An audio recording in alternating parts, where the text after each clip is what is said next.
Seringlah merenung dan bertafakkur agar keimanan itu tertanam dalam hati. Dan ini akan mendongkrak dan akan membuat semua ibadah yang kita kerjakan akan mencapai kualitas terbaiknya.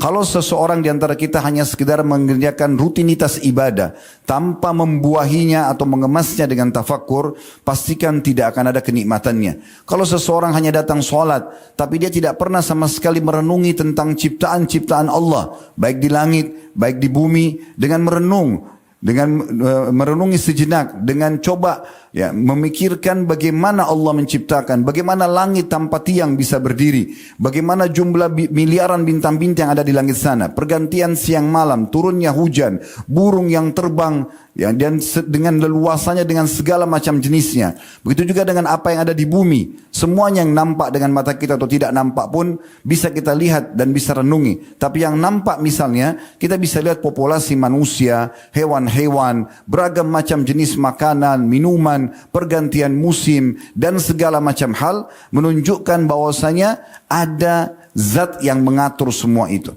Tafakkur ini akan membuat seseorang lebih khusyuk dalam ibadah, lebih mudah dalam menerima dan mengamalkan itu. Kita bisa lihat ternyata dalam kehidupan kita sehari-hari. Bukankah kita melihat setiap harinya contoh buah-buahan? Dari mana buah-buahan tersebut? Siapa yang membuat jeruk warnanya seperti itu? Teksturnya seperti itu, rasanya seperti itu, dan tidak pernah habis.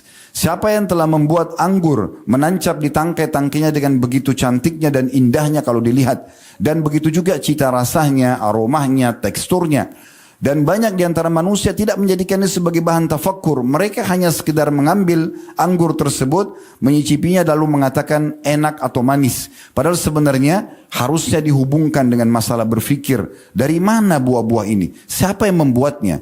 Bahkan lemahnya manusia, kalau mereka sudah memetik satu buah anggur dari tangkainya, mereka tidak bisa menancapkannya kembali. Belum durian, belum manggis, belum sayur-sayuran. Segala macam hal depan mata kita bisa saksikan. Subhanallah, begitu juga dengan hewan-hewan yang sangat banyak. Seringlah merenung dan bertafakkur agar keimanan itu tertanam dalam hati. Dan ini akan mendongkrak dan akan membuat semua ibadah yang kita kerjakan akan mencapai kualitas terbaiknya. Allah subhanahu wa ta'ala juga mengingatkan dalam surah Al-Jathiyah, surah nomor 45 ayat 12 sampai ayat 13. Allahul ladzi sakhkhara lakumul bahra litajriyal fulka fihi bi amri wa litabtagu min fadli wa la'allakum tashkurun. Allah lah yang telah menundukkan lautan untuk kalian atau untukmu supaya kapal-kapal dapat berlayar dengan seizinnya dan supaya kamu dapat mencari karunia-Nya atau rezeki, dan semoga kamu bersyukur. وَسَخَّرَ لَكُمْ مَا فِي السَّمَاوَاتِ وَمَا فِي الْأَرْضِ جَمِيعًا مِّنْ إِنَّ فِي ذَلِكَ لَآيَاتٍ لِقَوْمٍ يَتَفَكَّرُونَ. Dan dialah yang telah menundukkan untukmu apa yang ada di langit dan apa yang ada di bumi semuanya sebagai rahmat dari sisinya. Sesungguhnya pada demikian itu benar-benar terdapat tanda-tanda kekuasaan Allah bagi kaum yang mau berfikir. Dari dua buah ayat ini Allah subhanahu wa ta'ala mengajak agar hamba-hambanya merenungi melihat langit tersebut. Sejenak meluangkan waktu beberapa saat dari masa hidupnya untuk dia melihat dan merenungi bagaimana pergantian siang malam, bagaimana bintang-bintang gemerlapan di malam hari, bagaimana terbitnya matahari di waktu yang selalu hampir sama di pagi hari, terbenam juga sama, kemudian bulan nampak di malam hari. Seterusnya di bumi pun diucapkan seperti itu. Bagaimana Allah subhanahu wa ta'ala menyampaikan kepada kita agar kita merenungi semua apa yang ada di bumi ini yang sudah kami tadi berikan contoh misal dari makanan-makanan di sekitar kita. Begitu juga Allah subhanahu wa ta'ala sebutkan dalam surah Al-Furqan, surah nomor 25 ayat 48 dan juga ayat 49. Bunyinya wa huwa alladhi arsala riyaha bushran baina yaday rahmati wa anzala minas sama'i ma'an tahura. Dialah yang telah meniupkan angin sebagai pemberi kabar gembira sebelum kedatangan rahmatnya atau hujan, dan kami turunkan dari langit air yang amat bersih. Ini setiap musim hujan kita bisa saksikan kalau turun hujan. Sebelum hujan biasanya ada angin yang kita rasakan sejuk. Dan Allah gambarkan dalam Al-Quran dari 1400 tahun yang lalu. Dan sebelum turun hujan tersebut kami hembuskan angin tersebut sebagai berita gembira kalau hujan akan turun. Dan kami turunkan air dari langit yang sangat bersih, yang sangat bersih. Dalam sebuah riwayat yang sahih, Nabi SAW pada saat turun hujan, beliau membuka imamahnya dan juga membuka sebagian baju di bagian kerah leher beliau sambil membiarkan air hujan menetes di tubuh beliau dan berkata, sesungguhnya air ini baru turun dari rahmat Tuhannya. Artinya sangat suci dan bersih. Tidak ada air baru. Air yang kita pakai sekarang adalah air yang dari dulu awal Allah ciptakan, itulah terus yang dipakai. Air itu menguap dengan panasnya matahari ke langit, ke awan, kemudian difilter, lalu turun kembali layak untuk digunakan. Begitulah terus, dan harusnya kita memikirkan masalah ini. Begitu juga dikatakan di dalam ayat yang selanjutnya 49-nya, linuhyiya bihi baldatan maitan wa nusqiyahu mimma khalaqna an'aman wa anasiya katsira. Dan dari air hujan itu pula kami hidupkan negeri-negeri yang sudah mati, dan agar kami memberikan minum dengan air tersebut sebagian besar dari makhluk kami, binatang-binatang ternak, bahkan manusia. Lalu Allah Subhanahu wa taala juga mengingatkan di ayat 50 ditambahkan satu ayat, walaqad sarrafna bainahum liyadzakkaru fa aba aktsarun nasi illa kufura. Dan sungguhnya kami telah menggilirkan air hujan itu dari tempat ke tempat yang lain. Dan sesungguhnya kami telah menggilirkan hujan itu di antara manusia supaya mereka mengambil pelajaran daripadanya. Namun sayangnya kebanyakan manusia tidak mau kecuali mengingkari nikmat tersebut. Demikian pula Allah menjelaskan tentang Allah menciptakan lautan dan Allah pisahkan bagaimana air asin di lautan itu walaupun bertemu dengan air tawar di sungai maka tidak bercampur satu sama yang lain. Dan di hari-hari kita sekarang ini sangat mudah kita untuk menyaksikan, tinggal ketik di YouTube tentang masalah pertemuan antara laut dengan sungai, kita akan lihat keajaiban yang luar biasa. Seperti ada dinding yang memisahkan antara air asin sama tawar, tidak bercampur satu sama yang lain. Allah sebutkan dalam surah Al-Furqan tentang masalah itu di ayat 53 dan 54-nya. Wa huwa alladhi marajal bahrain hadha 'adbun furatun wa hadha milhun ujaj wa hadha milhun ujajun wa ja'ala bainahuma barzahan wa hijran mahjura. Dan dialah yang telah membiarkan dua laut mengalir atau berdampingan, yang tawar lagi segar dan yang lain asin lagi pahit, dan dia jadikan di antara keduanya dinding-dinding batas yang menghalangi. Wa huwa alladhi khalaqa minal ma'i basharan wa faja'alahu nasaban wa sihra wa kana rabbuka qadira. Dan dia pula yang telah menciptakan manusia dari air, lalu dia jadikan manusia itu punya keturunan, dan sesungguhnya Tuhanmu Maha Kuasa. Selanjutnya Allah Subhanahu wa taala juga memerintahkan kita agar merenungi dan bertafakkur agar betul-betul kita sampai pada tingkat pengesaan Allah, tidak lagi kita berharap dan bergantung bahkan berfikir ada Tuhan selain Allah Subhanahu wa taala di diri kita sendiri. Allah Subhanahu wa taala berfirman dalam surah Az-Zariyat surah nomor 51 ayat 21, wa fi anfusikum afala tubsirun. Bahkan dalam diri kalian sendiri tidakkah kalian lihat bagaimana setiap hari kita bisa menggunakan perangkat mata untuk melihat, perangkat telinga untuk mendengar, bibir dan lidah untuk mengucap dan mengecap, tangan untuk menjamah, kaki untuk melangkah. Bahkan manusia ini sangat dimanjakan oleh Allah Subhanahu wa taala karena Allah memberikan fasilitas ini agar kita memilih dan juga menikmatinya. Contoh misal, pada saat kita lapar, tubuh kita sedang membutuhkan nutrisi untuk masuk ke dalam tubuh. Tugas manusia hanya memilih dan menikmati. Dia ingin makan yang gurih, yang manis, yang asam, yang pedas. Kemudian dipilihlah makanan tersebut. Dia memilih yang pertama. Yang kedua hanya menikmatinya. Dia makan, ujung lidahnya sudah ada perasa sehingga dia tahu ini enak atau tidak, ini pedas atau manis misalnya. Kemudian setelah itu selesai, tidak ada tugas yang lain. Makanan yang dikonsumsi oleh manusia tersebut yang penuh dengan beragam macam vitamin, dengan komposisi yang dibutuhkan oleh tubuh manusia, kalau sudah masuk ukuran sepertiga jari ke tenggorokan manusia tersebut, maka tidak ada lagi andil atau campur tangan manusia tadi.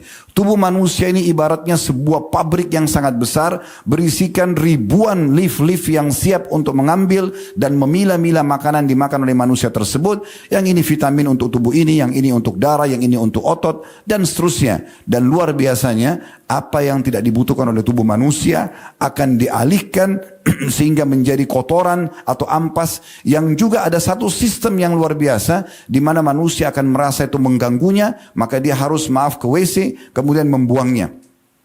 Sistem raksasa ini adalah sesuatu yang harus direnungi oleh setiap manusia. Bagaimana ada zat yang telah menciptakan dan mengatur semua itu. Allah Subhanahu wa taala memerintahkan nabinya Muhammad sallallahu alaihi wasallam untuk menyampaikan di dalam sebuah hadis yang hasan, yang artinya kurang lebih sekiranya seseorang itu menghabiskan waktu selama 500 tahun untuk beribadah kepada Allah yang maha mulia dan maha tinggi, maka niscaya belum sepadan dengan nikmat mata. Diriwayatkan oleh Al-Hakim. Artinya, bagaimana seseorang itu bukan hanya sekedar mengerjakan gerakan-gerakan ibadah, tapi dia coba merenungi fasilitas yang Allah berikan kepada dia, di antaranya mata saja. Kata Nabi SAW tadi, sekali lagi hadisnya, kalau seandainya manusia beribadah 500 tahun kepada Allah Subhanahu wa taala, non-stop dari bangun tidur sampai tidur lagi, belum bisa mengimbangi nikmat mata yang Allah Subhanahu wa taala berikan. Dalam surah Ar-Rum, surah nomor 30 ayat 8, Allah juga berfirman, awalam yatafakkaru fi anfusihim ma khalaqallahu as-samawati wal arda wa ma bainahuma illa bil haqqi wa ajalin musamma wa inna katsiran minan nasi bi liqa'i rabbihim lakafirun. Mengapa mereka tidak memikirkan tentang kejadian diri mereka sendiri? Allah mengatakan, kenapa tidak renungi, tidak melihat keajaiban dalam diri kita? Kenapa kita ada saatnya ngantuk? Dari mana kita ini? Dari mana ngantuk itu? Dan kenapa harus solusinya tidur? Kalau orang ngantuk nggak bisa solusi yang lain. Seperti ada satu sistem yang memaksa kita tanda kutip mengatur semua itu. Harus dipikirkan. Kalau orang ngantuk kemudian dia makan misalnya, atau dia berolahraga, tidak akan bisa. Harus dengan istirahat.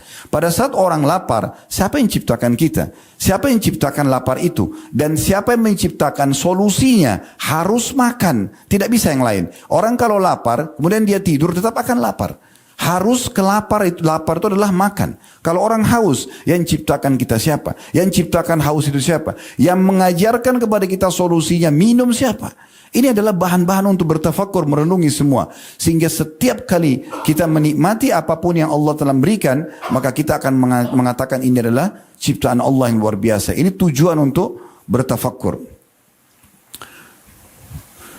Cukup banyak yang bisa kita ambil pelajaran dari ayat ini. Saya kembali membaca terjemahannya. Dan mengapa mereka tidak memikirkan tentang kejadian diri mereka sendiri. Lalu lanjutan ayatnya, Allah tidak menjadikan langit dan bumi dan apa yang ada di antara keduanya melainkan dengan tujuan yang benar dan waktu yang telah ditentukan. Dan sesungguhnya kebanyakan di antara manusia benar-benar ingkar dengan pertemuan Tuhannya. Jadi subhanallah, banyaknya orang kafir karena dia tidak memulai dari masalah merenung ini. Juga disebutkan dalam sebuah riwayat yang sahih, bagaimana Nabi atau bagaimana para nabi-nabi itu selalu diperintahkan oleh Allah atau dijadikan oleh Allah Subhanahu wa taala mereka mengembala domba. Dalam hadis-hadis yang sahih kata Nabi SAW, tidak ada satu nabi pun kecuali pasti mengembala domba. Di antara hikmah mengembala domba pada saat sebelum mereka dinobatkan jadi nabi adalah supaya mereka banyak berenung dan bertafakkur. Karena domba-domba pada saat dibawa ke sebuah ladang yang luas, maka banyak waktu. Domba kalau makan cukup lama. Dia makan, kemudian dia berhenti, kemudian dia kunyah, kemudian dia berhenti. Cukup lama, bisa dari pagi sampai sore. Maka si pengembala punya banyak waktu untuk merenung. Melihat bagaimana keajaiban yang ada di langit, keajaiban ada di bumi. Dia lebih banyak merenung waktu-waktu seperti ini. Sehingga akhirnya pada saat dinobatkan jadi nabi, mereka sudah penuh hatinya dengan keesaan kepada Allah Subhanahu wa ta'ala. Cukup banyak yang bisa kita ambil seperti postur tubuh manusia, pelajaran, paras wajah, warna kulit, jenis kelamin, sistem pencernaan, sistem pertahanan, bahasa, jumlah populasi manusia, semua jelas sekali membawa kita kepada poin adanya pencipta, dan itu kalau muncul dalam hati kita, sekali lagi akan melengkapkan dan akan menyempurnakan keimanan kita dan membawa kita kepada kekhusyuan. Ka'ab radhiyallahu anhu, Ka'ab bin Malik berkata, barang siapa yang menghendaki akhirat supaya dia dapat pahala maksimal nanti di surga, maka hendaklah ia memperbanyak tafakkur. Abu Darda radhiyallahu anhu berkata, tafakkur sa'atin khairu min qiyami lailah. Berenung sesaat adalah lebih baik daripada salat semalam suntuk. Jadi para salafus saleh itu biasa mereka meluangkan waktu khusus. Mereka pergi ke padang pasir, mereka pergi ke sekitar pegunungan, mereka khusus untuk merenungi saja semua apa yang Allah mudahkan dia untuk merenungi dan bertafakkur masalah itu. Aun bin Abdullah bertanya kepada Ummu Darda radhiyallahu anha, apa yang paling banyak dilakukan oleh Abu Darda? Maka dia mengatakan tafakkur atau merenung dan mengambil pelajaran. Rabi' ibn Hutsaim rahimahullah, seorang tabi'in. Ini pernah kami sampaikan di khutbah sebelumnya, tapi kami ingatkan kembali. Menggali sebuah liang lahat di belakang rumahnya, kemudian setiap malam masuk. Dan setelah itu dia pun duduk merenung. Mulai dia berfikir bahwasanya satu waktu saya akan masuk ke sini. Lalu dia membaca firman Allah subhanahu wa ta'ala dalam surah Al-Mu'minun. Surah nomor 23 akhir ayat 99. Qala rabbirji'un. Ya, artinya orang-orang kafir nanti pada saat mereka meninggal, maka mereka mengatakan, wahai Tuhan kami, kembalikanlah kami.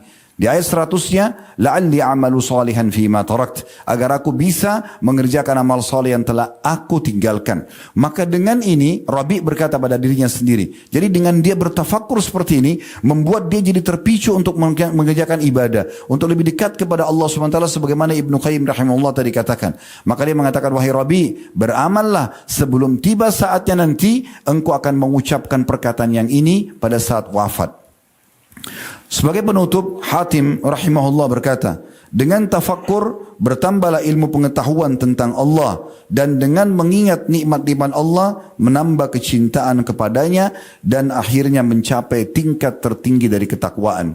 Aqulu qauli hadza, saya sudah mengucapkan perkataan saya ini, wa astaghfirullah li wa lakum, dan saya beristighfar kepada Allah, mengajak jemaah istighfar kepada Allah. Fastaghfiruhu innahu wal ghafurur rahim, beristighfarlah kepada Allah karena dia Maha Pengampun juga Maha Penyayang.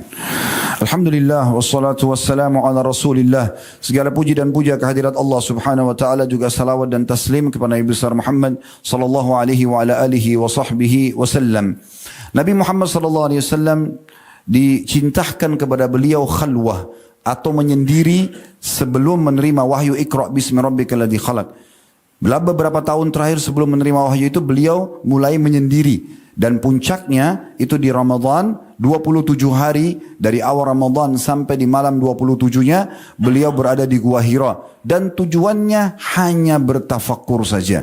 Ini salah satu proses yang luar biasa di mana nanti pada saat menerima wahyu beliau sudah sangat siap untuk itu. Duduk saja di Gua Hira yang sangat tinggi, mungkin untuk naik ke Gua Hira itu butuh 1 jam, jalan kaki dan turun juga mungkin butuh 1 jam, cukup jauh. Beliau sengaja ke sana merenungi bagaimana terbitnya matahari, bagaimana terbitnya matahari, bintang-bintang, turunnya hujan, melihat burung-burung yang berterbangan, dan melihat kota Mekah yang sangat luas. Lalu kemudian dia melihat juga manusia dari jarak jauh, ya, di sekitar Ka'bah yang sedang melakukan tawaf. Lalu kemudian Nabi SAW juga melihat Ka'bah. Akhirnya membuat dalam hampir 1 bulan itu keimanan tertanam dalam hati Nabi SAW, dan akhirnya beliau siap untuk menerima wahyu Allah Subhanahu wa ta'ala.